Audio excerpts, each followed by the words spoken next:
guys, good morning. Ito, may gagawin tayo. Ito, malayong lugar to kasi napanood lang tayo. Alaminos, Pangasinan. Ito, ang istorya nito, nakasting na to, no, precast. Ito, January 14 pa.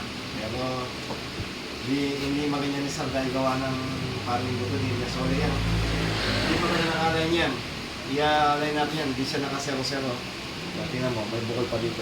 Masakit nga sa yan pag ikuan. Yan o, may bukol pa dito. Tingnan mo ito sa flat naman yan. Tingnan mo, gano'n. Wala dapat ito, lalo. Sa kanya, meron pa dito.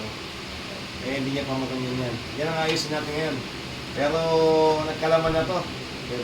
January 14, February 17. Yan guys, dinayon pa rin. Ilang oras ang biyahe. Naging na siya. Mag-commit lang siya, kaya medyo matagal. Pero kung direct na service yun pa, kulang 4 na oras kaya. Yan, tinanggal natin yung precast niya. Ito.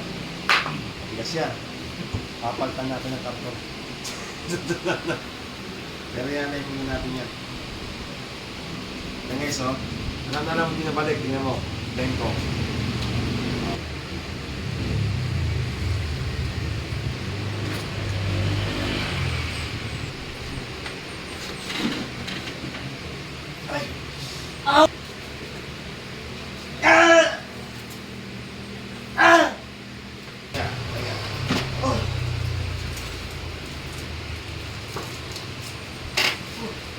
Konti na lang. Yan guys, ito. Kahit pa paano naman, natuwid naman. Yan guys, ito. Yan guys, ito naman na lang to. Pero naging prisa. Yan guys, tingin matuwid na. After 1 month, ito galing sa hospital yan. Pero yan. Ayan guys, ito.